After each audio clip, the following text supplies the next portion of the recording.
Words are so important that Jesus said that by our words we'll be justified and by our words we'll be condemned. But every good marriage is the product of many good words. And every bad marriage is the result of bad words or no words. You have to speak a lot of good words to create a good marriage. Well, you fell in love because you said good things to each other. You always do. And so you're careful, you're patient, and you speak very premeditatedly to bring a right result. And when we secure the relationship, and life happens, many times we get into some bad habits and things like that. But the words that we speak create our home. You know, God created the world with his words, and we create our world with our words. We really do. The atmosphere of our home is created by the words that we speak or don't speak. And so when you find a loving home with a good, intimate marriage, you're just looking at a home where there's a lot of loving words that are spoken, healthy communication, positive communication.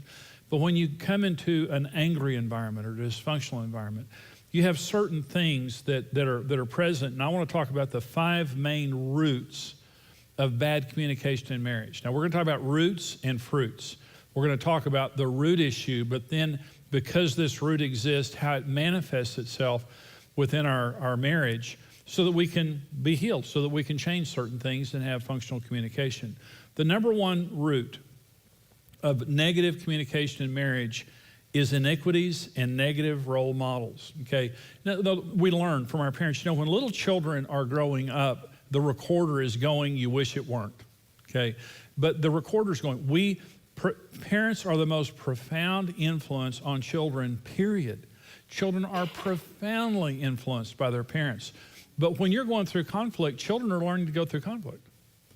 When you're dealing with each other's differences or dealing with other people, they're listening to what you're saying. And we have a tendency to do what our parents did, even if you don't like it. My dad was a finger snapper. And when he got mad at us, you know, he called us little man, little man. My brothers and I call each other little man, his little man, like that. I hated that. And when my dad snapped his fingers at me, I thought, you know, I hate getting, you know, a finger snapped at me. When our children were born, when Julie, our daughter, she was the firstborn, and she did something one day, and I went, hey, it just went off. I mean, I didn't think about it. I didn't try to make it happen. And I thought, what are you doing here? And so here's the answer for iniquities and bad role models.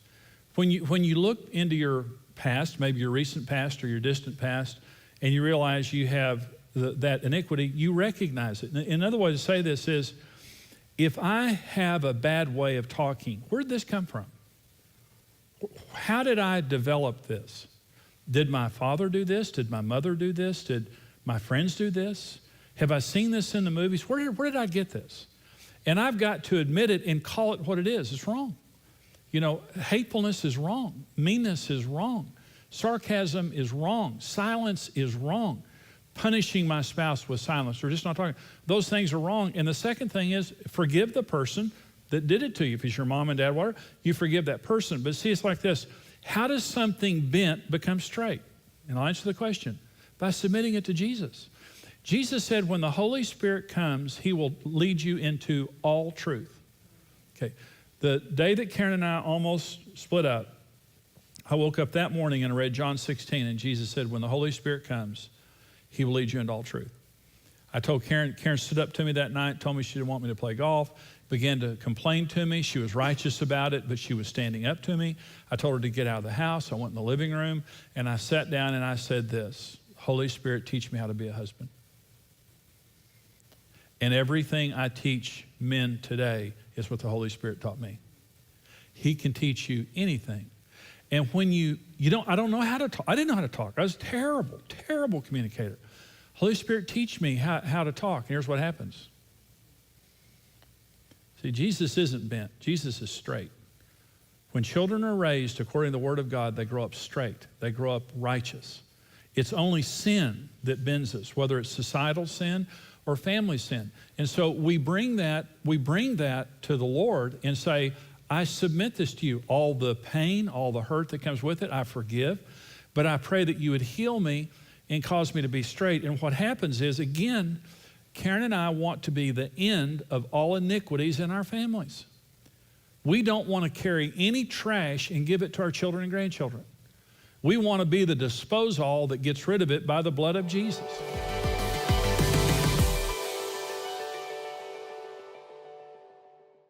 Gain instant access to XO conferences and other dynamic marriage teachings with XO Now, the new on-demand video streaming subscription from XO and MarriageToday. For only $9 a month, you receive access to life-giving marriage series from Jimmy Evans, Dave and Ashley Willis, and other MarriageToday speakers. Access XO Now from all your favorite devices. Sync content for offline viewing and enjoy world-class marriage content wherever, whenever. Learn how to be married and stay married. A better marriage is possible with the right information and a mutual commitment to success. Even the most unhealthy relationships can be healed. As part of your subscription, you have full access to the complete sessions from the latest XO conference. Be the first to receive MarriageToday's best content with your subscription to XO Now. Start your free trial today at xonow.tv.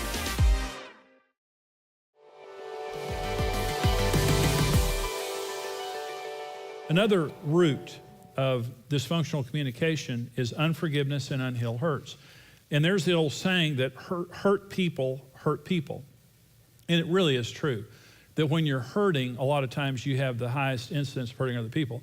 Now, let me say this. There are people that I have known in my life that I pray that I'm never around again, because they have the most damaging mouths of anyone I've ever been around. And I know every time I'm around them, I'm going to get damaged. I'm going to get slimed. Anybody know somebody like that? You know when they walk up, you're going to get slimed. In every case, they were wounded as a child. And they don't hide it, they wear it. They wear it like a badge.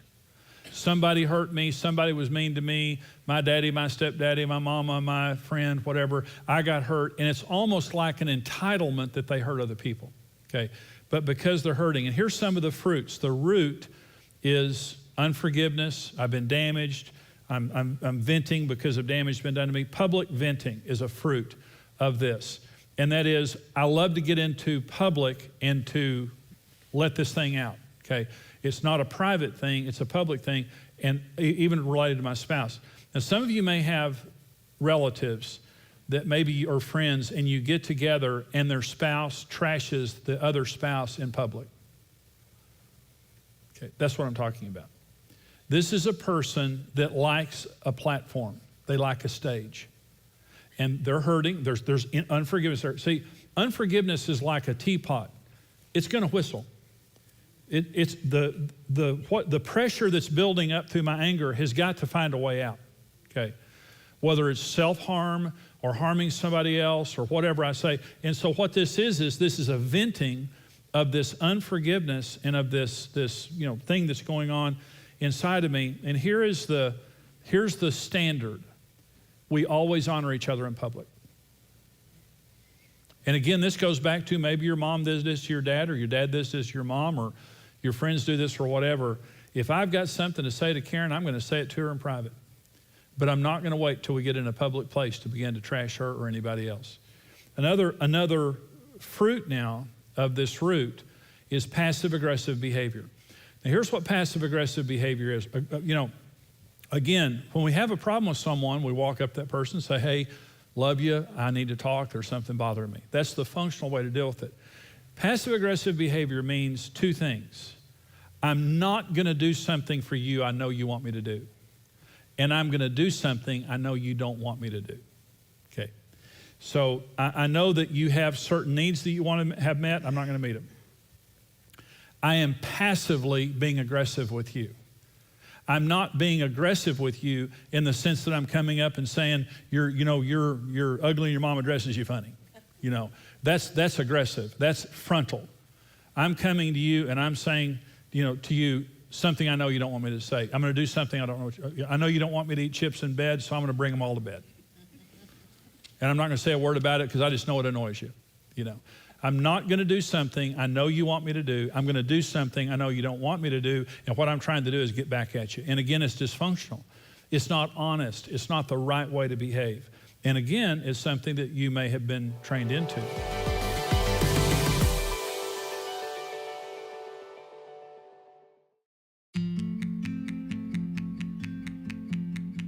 Since 1994, Marriage Today has used every medium at its disposal to strengthen families and marriages through its diverse ministry outreaches. Every day across North America and around the world, we provide help and hope through television, live events, social media, crisis coaching, and over 100 unique resources. There is a fierce battle being fought for marriage right now, but we can win it. We want to raise the standard. We want to unite families, restore marriages, and conquer divorce. At Marriage Today, we believe every marriage has a 100% chance of success if you do it God's way.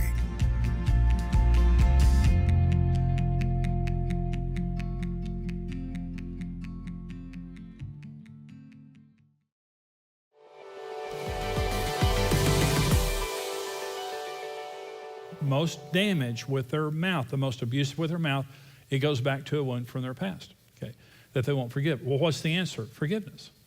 You have to go back. You have to understand, regardless of who hurt you, the person you're married to is going to get the worst of it. Okay? It may be a person dead that wounded you, but you're going to hurt people. And so I go back and you say, how do I forgive? Let me tell you how to forgive. First of all, you release that person from your judgment. See, we're not qualified to judge. God says, vengeance is mine. I will repay, says the Lord. God is the only person who has the qualifications to judge another person. When you have hate, some people have been so badly abused, sexually, physically, verbally. They've been so unbelievably abused that it explains how messed up they are. We had a guy in our church, one of the weirdest guys I've ever met. And I just kept thinking, this guy is so weird. And one day I was talking to him and I just thought, why is he so weird? And he was smiling one day. I was talking to him. He had this weird smile on his face. And I thought, he is the weirdest human I've ever met in my life.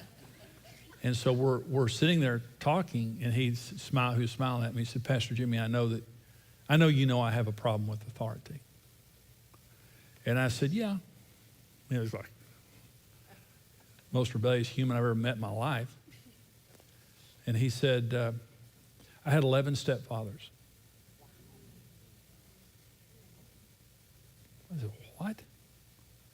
He said, 11 stepfathers, Pastor Jimmy. And I was abused by several of them very badly. He said, I struggle with trust.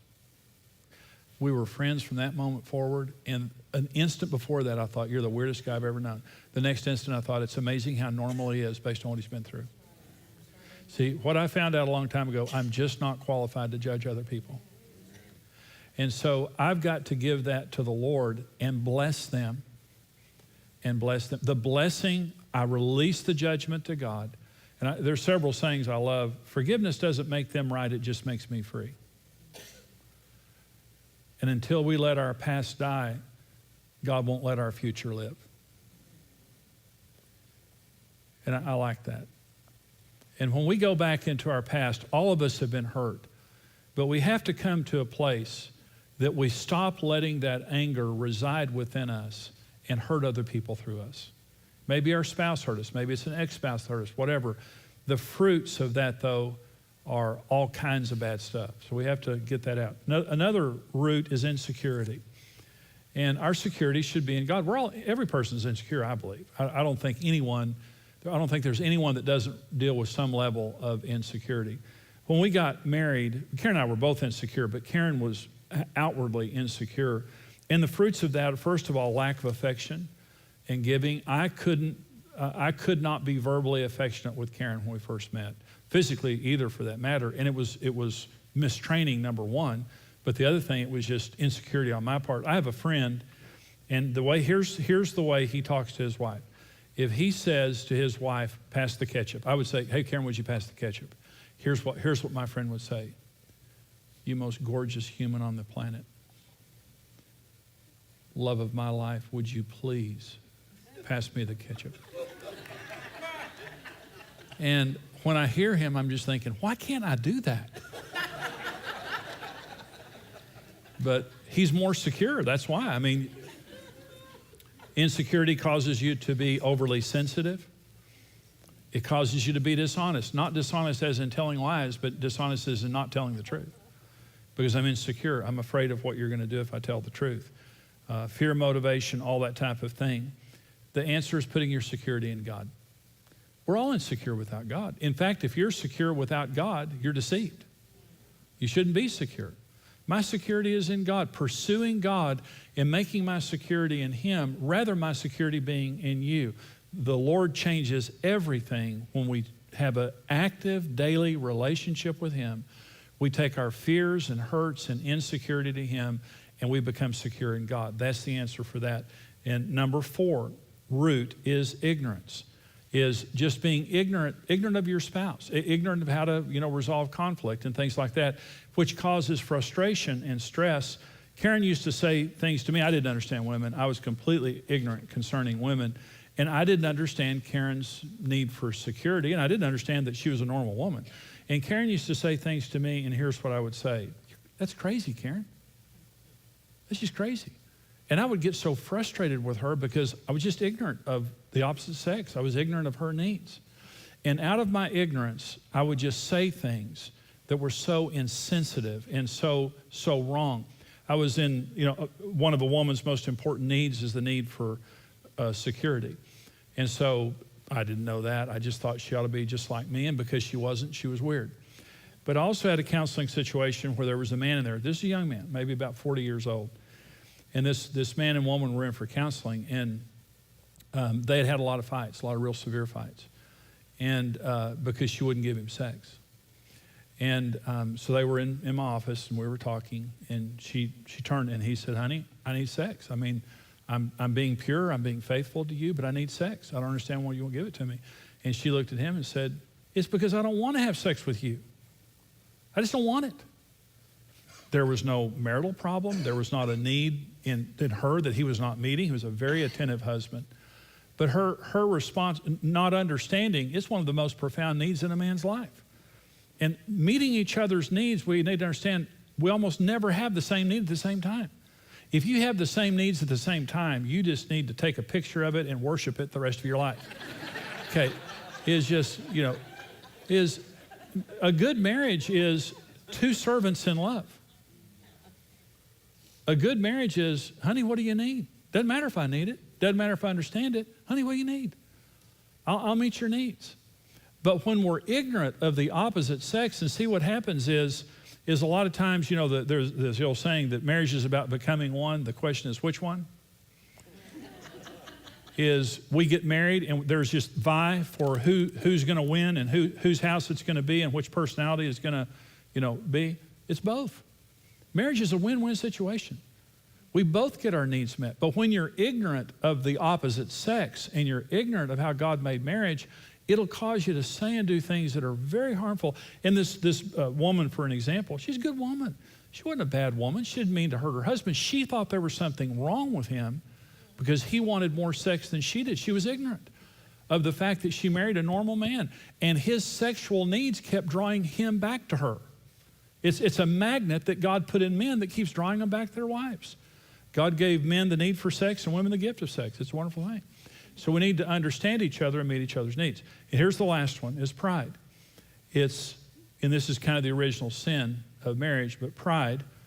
And some of the fruits of pride are blame transfer, not taking responsibility for my problems, dominance. And another one is being unteachable. Teachability always precedes success. Having a teachable spirit, always, whatever you're teachable in, is what you're going to be successful at because you're humble. You show me a wealthy person who's been wealthy for very long, and I'll show you someone who has financial advisors all around them. You show me someone who is chronically successful in marriage, I'll show you someone who reads and listens and pursues information.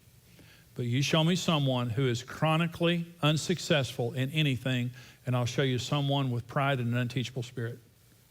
And even in the midst of their failure, they think they know more than others. And humility and teachability always precedes success. And so what we have to realize is when we're full of pride, that it comes out in all the ways that we just talked about, being dominant, being disrespectful, inability to take correction, admit we're wrong, and things like that. And I want to close this message just simply by saying the words of our mouths are nuclear. This is the way I started. They're nuclear. The words that we speak in our marriages are absolutely crucial. And I am the gatekeeper of my mouth, okay? But my mouth, Jesus said, called our hearts a tree, okay? And he called our words the fruit of the tree, okay? He said a good tree produces good fruit, a bad tree produces bad fruit. We have to understand when bad things are coming out of our mouth, that means something's wrong with our hearts. And only I can change that, and I need to change that. Bad words will never bring a good result. And good words will never bring a bad result. Whenever we're speaking, the truth to each other and doing it correctly, it'll bring the right result in our marriage. And all of us have some level of dysfunction, especially when we first get married. The key is understanding the power of words and taking responsibility for our own behavior, submitting ourselves to the Lord, and making sure that when I say something that is wrong, that I take responsibility for it, that I deal with the root issue, of whether it's bitterness, whether it's an iniquity, whether it's whatever it is, pride. I deal with the root issue of it, and in doing that, it'll make sure that my mouth becomes a place of health and life for my spouse and not a place of pain. Wow, every time we hear Jimmy Evans, I learn something new.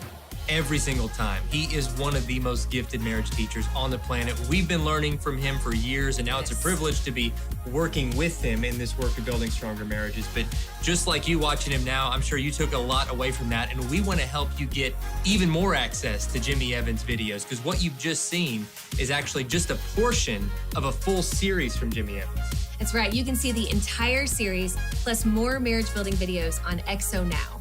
You can learn from the best experts, including, of course, Jimmy Evans, and get unlimited access for only $9 a month. This is the best way to get immediate marriage help and encouragement from the full Marriage Today video library. Yeah, and of course, all of our content is also included, along with brand new exclusive marriage building content you can't get anywhere else. So don't miss out on the best marriage videos that are out there. Subscribe now at xonow.tv.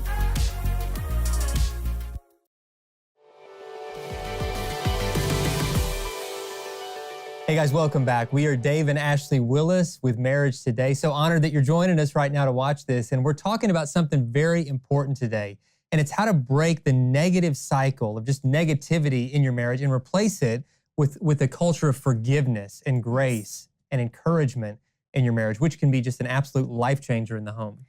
It's so true. I think so many times we can get caught in the trap where we're assuming the worst of our spouse because we know our spouse so well. And the longer we're married, I think some of us think, well, I'm an expert in who they are. So instead of just assuming the best, I need to kind of hold them accountable. I think we tell ourselves that. I'm holding him accountable. I'm holding her accountable and showing them all their faults when really that's completely not what we're supposed to do. We need to assume the best. And I think sometimes we can get caught in the trap of assuming the worst by using terms like you always or you never. And that just gets us in trouble so many times because we can be, having an argument and then we throw out that you always do this or you never do this. And it just completely cuts off the communication. It really does. And it puts both people on the defensive because they realize, oh, well, they're keeping score, so I've got to keep score too. And we're never really accurate in the scorekeeping game. We always rank ourselves too high. We always rank the other spouse too low. And nobody wins. When you keep score in marriage, nobody wins. It has to be this constant flow of grace. Marriage isn't 50-50 where you're meeting in the middle. Divorce is 50-50 because you're splitting everything in half. Marriage has to be 100-100 where both people are given everything they have, even in those moments when the other spouse might not be reciprocating. They're saying, you know what, I want to give 100%. I want to be the best husband, the best wife that I can be. It's so true. And we need to think about the negative thoughts that are going through our mind. And when we start having a negative thought about our spouse, I just want to challenge you, when this happens, think about, what if he really isn't trying to hurt me? What if this was just kind of an accident and he didn't mean it this way or she didn't mean it that way? And when you start to kind of replace those negative thoughts with assuming the best about your spouse and giving them the benefit of the doubt, it completely changes things. And, and I know we've both gone through this, and it's like, I just have gotten to the point where I will switch and I'll say, I know Dave loves me. I know he wants the best for me and the best for our marriage. So I'm going to assume the best in this scenario. This doesn't mean you don't address something that bothers you, Sure. but it does get you to stop beating your spouse up in your mind. Because if you're beating your spouse up in your mind all day long, and then all of a sudden they come home from work and you get home from work, you're ready to go at them. And so you don't want that to happen. You want to be in a peaceful state where maybe something's bothering you, but you're assuming the best, and that way you can talk about it in a healthy way. Yeah, it's not building up this bitterness inside you. And then even when you address it, instead of just snapping at him like, what in the world were you thinking? You were being such an idiot. Instead of, nobody's going to win with that kind of conversation. Instead saying, look, when you said this or when you did this, I didn't, just talk through where you were coming from, because I know your motives and intentions are good, and I believe the best in you. But help me understand like where you're coming from, because I'm seeing this situation in a different way. And if you'll just approach it in a disarming way instead of an accusing way, it'll change the tone of the conversation. And instead of becoming a fight, it can actually be a really healthy discussion. It can. If you're feeling like your spouse maybe has a tone that's negative towards you, because it's not always the words. Sometimes it's just the tone, sharp tone, like a sharp tone. Instead of being like, you're always so mad, say, hey, sweetie, are you okay? Did something happen today? Is there something that we, maybe could talk through that would help you? How can I help you? When we take on that kind of tone with them, it's completely disarming, and it really kind of keeps our hearts open to each other instead of them being hardened. Yeah, that's so true. And sometimes it's the timing of not wanting to push the conversation when you see that they're really upset, but taking a step back and just saying, hey, you seem upset. Is there anything I can do to help? And then an hour later, when they've cooled off, say, talk to me. Talk me through why you're feeling such tension. What can I do to help? How can we support each other through this? And if you just remind each other, we're here, we've got each other's back. We're not enemies, we're partners, we're best friends, and we're gonna face every situation together. Just reminding yourself of that can make all the difference. It's so true. There's so much more we want to say when it comes to this topic, and we'd like to hear from you. So please join us at MarriageToday.com. We'll see you next time. Thanks, guys.